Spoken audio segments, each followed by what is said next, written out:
Hello, good evening, welcome back.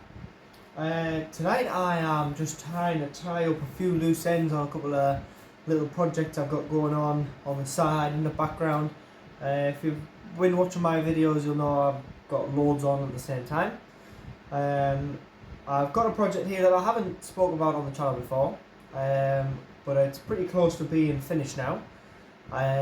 So I'm going to introduce you to what it is. Show you the last few steps of what I'm doing, and hopefully you'll appreciate it. I think it's really cool. So let me show you. Okay, here it is. This is, if you don't know, a V8 block. It is absolutely massive. Just to give you a kind of idea of how big it is, it's longer than my arm.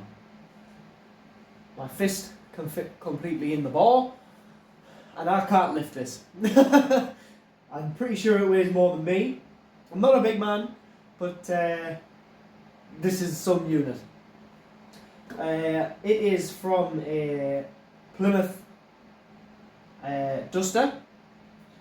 It is a 5.9 litre, or it was when it was in the car, and it's scrap, essentially. It's no good for being an engine anymore. I don't quite know the ins and outs. I think the bores are slightly oval, and the price of boring that out and putting sleeves in exceeds the cost of just replacing the block. Now, I came into this block kind of by accident. It was left for scrap at the place I work, and I managed to secure it before it got in the skip, because when you get the opportunity to do something with a V8 block this big, and when I took it, I didn't really know what I was going to do with it, but I had a bit of an idea. It took a bit of figuring out. I've had it over a year now, but I'm nearly finished with it, and what it's going to be is a coffee table. Now, if you're a petrol head like me, you'll have seen these probably on Top Gear. There's loads on the internet, eBay, and they are absolutely fortunes. So I decided to build myself one. So I had the block. Obviously I got this way before I started my YouTube journey, so you haven't been here from the start, but I'll put a few pictures in here of when I picked it up. The car I was using at the time was a 2007 Mini Cooper D, and obviously with it being a Mini, the boot's not very big. It didn't really fit. I had to get a friend of mine to help me lift it in. I had to drive all the way home on the motorway with this in the boot, and the poor little car, it struggled. But we got it home, we got it lifted out. It's lived in the garden for a while, and then I managed to, last summer I got it dug out, cleaned it all up. I actually sent it away for vapor blasting, which is why it's so clean now. You'll see in the pictures it was partly yellow, but now it is fully clean. I've left the core plugs in just because they look so nice. It's a bit dusty because it's been sat in the corner of the workshop. I've got it on this trolley because I physically can't move it around any other way. I've got a few little feet on it. You can't quite see. I'll get you a close up. Some little feet on it, so it's off the ground there. The problem was, if I just slapped a piece of glass on here, it's not going to be very tall.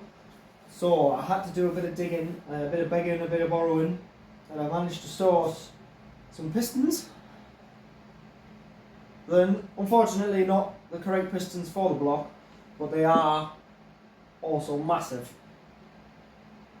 They don't quite fit in. They're actually bigger diameter than the ball.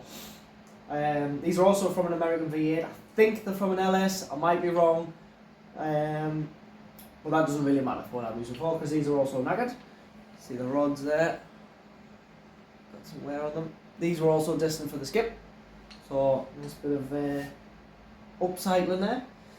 So what I've done is, I've drilled the block, I've tapped the holes. These are going to sit there, just like that. Switch that around for you. Got 4 of them. 1, 2, 3, 4. And I've got a nice piece of glass to go on the top. The only problem is, this is nice and sexy and clean, and these are minging. So tonight we're going to clean the pistons, and then I'm going to shoot some clear lacquer on them to keep them nice and shiny and clean. This has already had 3 coats of clear lacquer on it, although it's dirty and dusty. So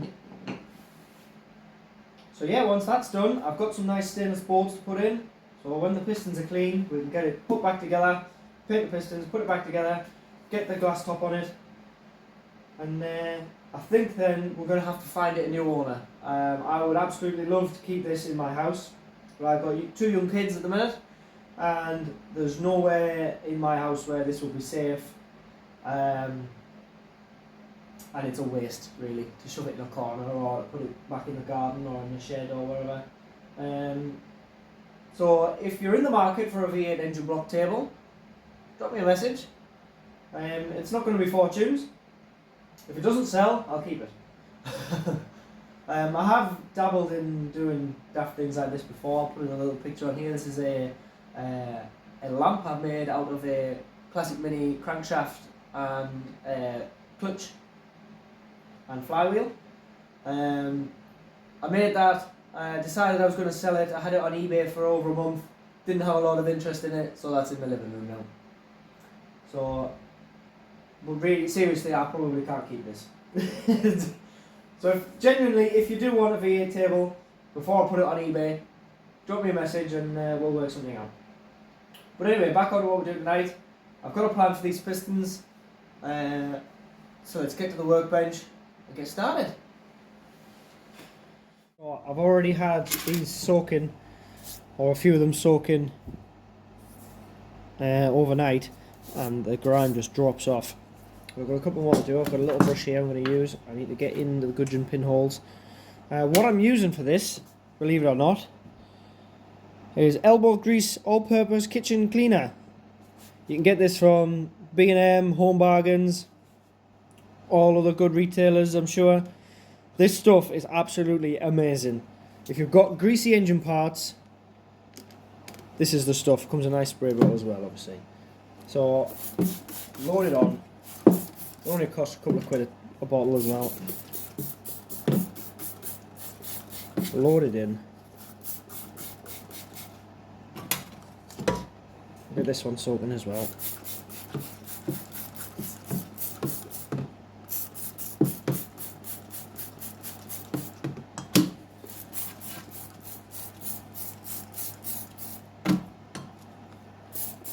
So if you take away anything from this video, Ed's top tip: elbow grease kitchen cleaner for your V8 pistons.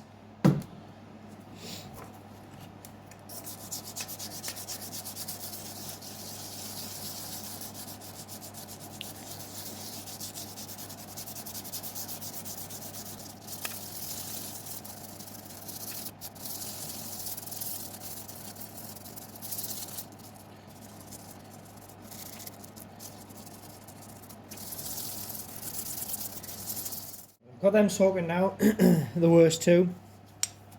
Got one here that's been sat a little while. It's looking really good. A few watermarks on there we'll clean off. What I'm going to do now is I've got a pointy wire brush end that can go and drill just to get into these corners. And I've got a round one as well that's a little bit soft that I'm going to try and get into these piston ring gaps. And then I'm going to polish the top off a bit, clean it off with some brake cleaner, and I think that'll be ready to rock. That's going to look awesome. Probably wondering why I didn't get these vapor blasted as well, because I'm keen to keep these coloration from the piston. I don't want to change that. It might have been alright, but I was keen to keep these as they were, just clean. And it hasn't been that much effort really. Cleaning the block would have been an absolute nightmare. I'm glad I got that vapor blasted, but these, little bit of effort, they'll be right as rain.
Well, look at them beauties now.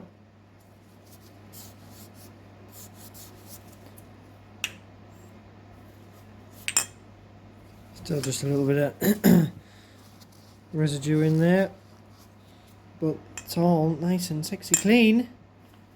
3 more to do.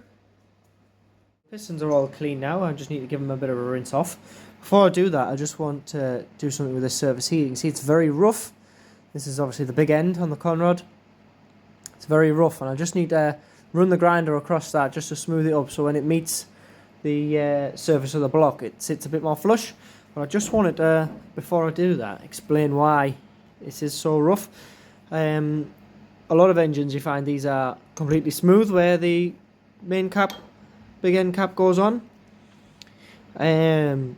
Obviously because it's a machine surface. These are actually fractured. So you can see when that goes on, this Conrod will have been made as one piece and then broken, so it fractures across this surface, so you get a perfect mating surface. Sometimes when you have 2 machine surfaces, you get minor tolerance differences, so they're not actually perfect, whereas this engine, you can see that is absolutely perfect, which makes for a stronger hold. And just to show how individual these are, these 2 rods will never ever be the same. This is a cap off a different rod, and it doesn't come anywhere near. It might be backwards. It doesn't fit. So yeah, how interesting is that? That's the only cap that'll ever fit on that Conrod.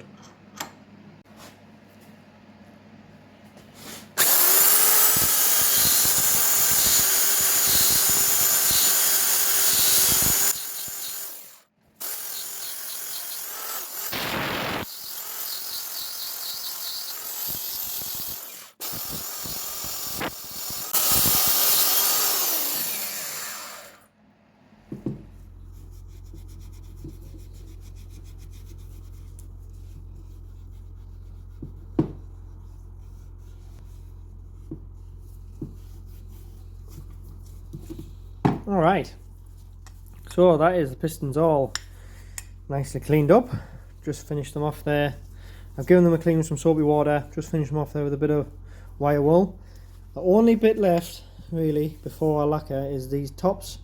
Now they're very clean, but there is some staining, a few watermarks in there. I'm going to attempt to just polish that up so it's super shiny. I've got some G3 cutting compound, and I'm actually going to use the drill to try and polish these up, save me a bit of manual labour. So let's get that set up, see if we can make them shine. Then I'm going to use my pillar drill. I don't use it that often, but it is a nice handy little tool to have in the workshop. This is just a cheap one that I picked up second hand. It does the job. I'm going to reduce the output speed, and I can do that quite easily before you take it apart. Switch it off at the mains. You take this screw out of here,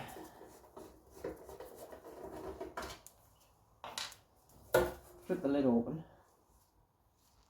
See that there? We've got the motor here with a nice V-belt driving the drill head there, and it tells us here the belt position, which tells you which RPM the output is.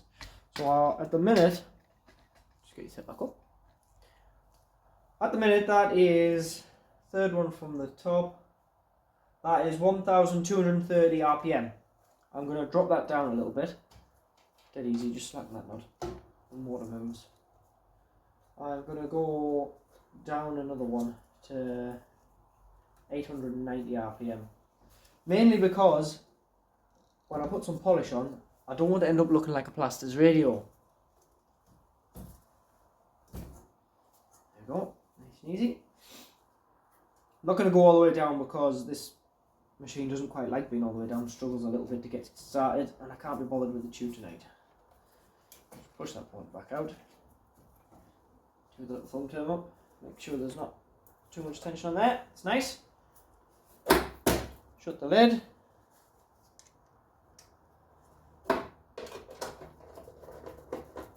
Screw back in.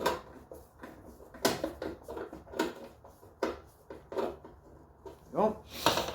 I've got a nice little tub here for polishing wheels and cutting compounds and things in. I'm going to use this nice big one just to give us a bit more room. It's quite a soft, like cloth material on there. The reason I'm using the bigger one is just because it'll give me a little bit more area to work with. Again, I don't really know what I'm doing with this. Just winging it. Okay. If this gets noisy, I do apologise. I'm going to put some dusty gigs on. Right then. I'll drop this. That'll stand out of the way as well.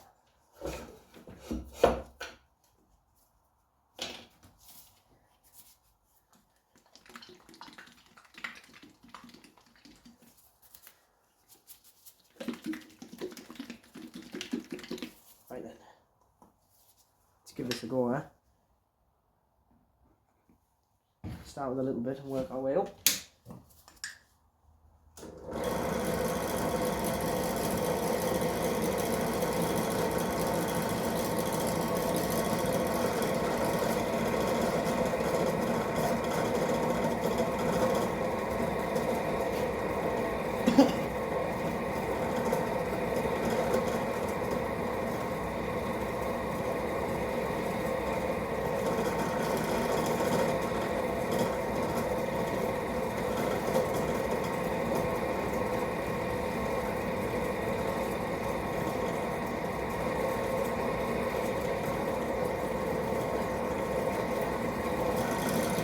Oh, it's looking better already. Still a few marks in there. Some of them might not come out because I think it's got a little bit of pitting in from when it's had its time in the engine. But I'll carry on for a little bit longer.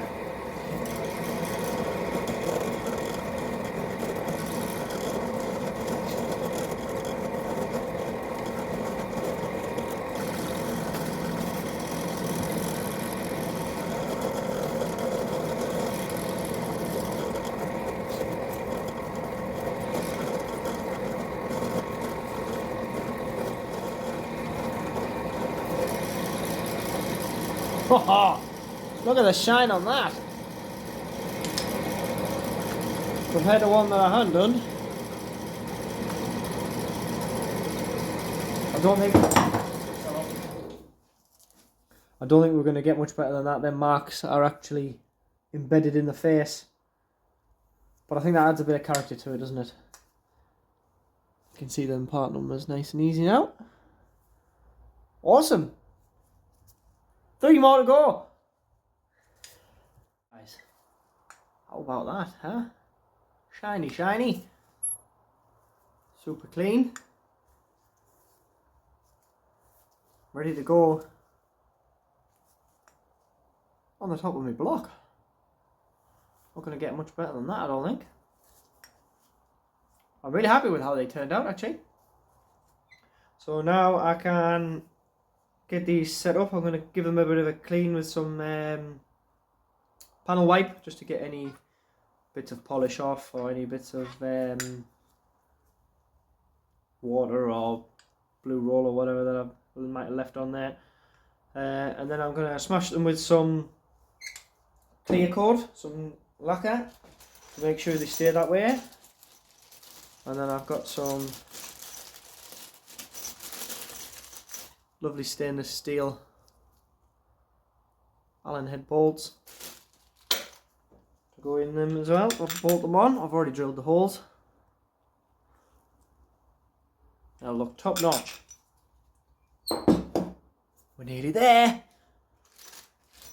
Oh, I'm dropping all the screws. Okay, here we go. Bit of clear coat. I've cleaned them off with some panel wipe so there's no residue of any polish left on. Give this a good shaking. Shine them up.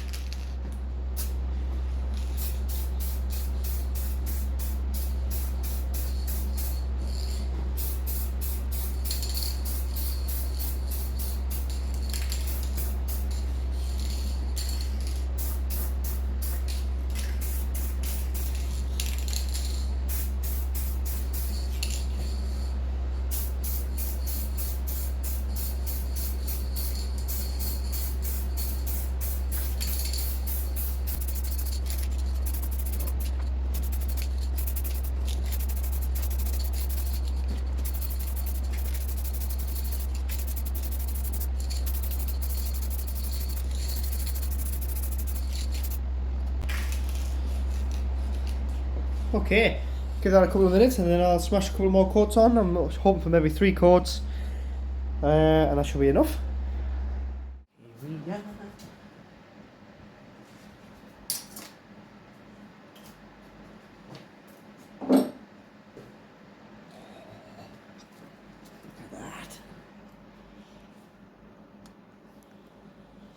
Gorgeous. So, now, just going to get these bolted on. With some lovely Allen headed stainless bolts. They fit in there. Gorgeous. So now we just need to fit them up.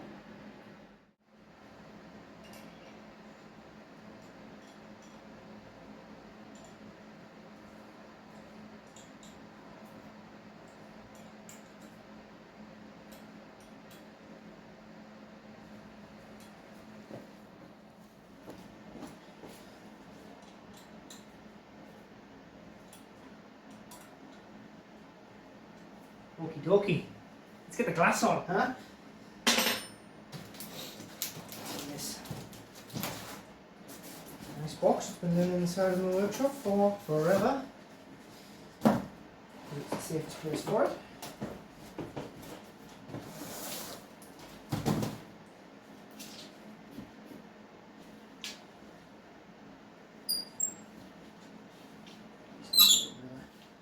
Adjusting.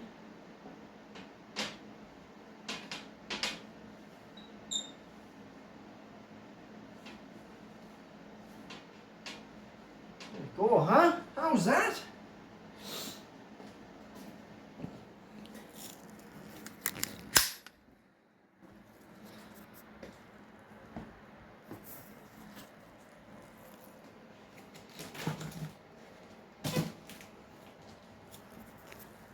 It needs a good clean off. There's a bit of swarf and what have you in here, but I think that's pretty sexy.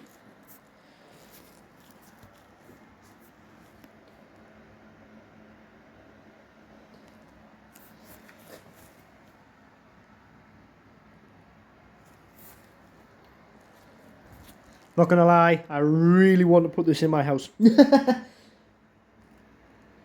there we go. Another little project completed. Like I said, I'll give it a bit of a clean off. I'll get outside and do some nice pictures and get it advertised for sale, I think. If anybody does fancy it, give me a shout. Do you a super duper good deal, since you're right in the way. Yeah, I'm really happy with how that turned out. Been a long time making this, but I really have enjoyed it.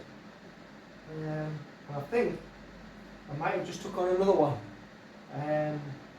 slightly smaller. If you have enjoyed this video, please do give it a like and subscribe. If you're enjoying the channel, again, subscribe. Helps me out a lot, helps us build up the channel and get to where we want to be. But for now, I think I'm going to make myself a brew. Now I've got somewhere to put it. Cheers!